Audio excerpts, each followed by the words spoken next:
Hello guys, I'm Sim from runbitcoinnode.com. This is Raspberry Pi 4 alternative Odroid M1. No noise, not hot because heatsink is integrated.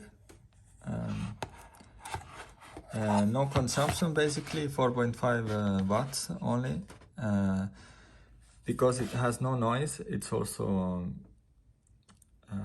wife, fiancee or girlfriend friendly. It's small, you can always say it's a media center or a modem or whatever.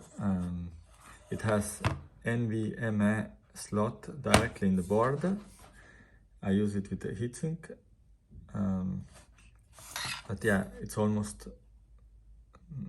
little bit warm, but that's it.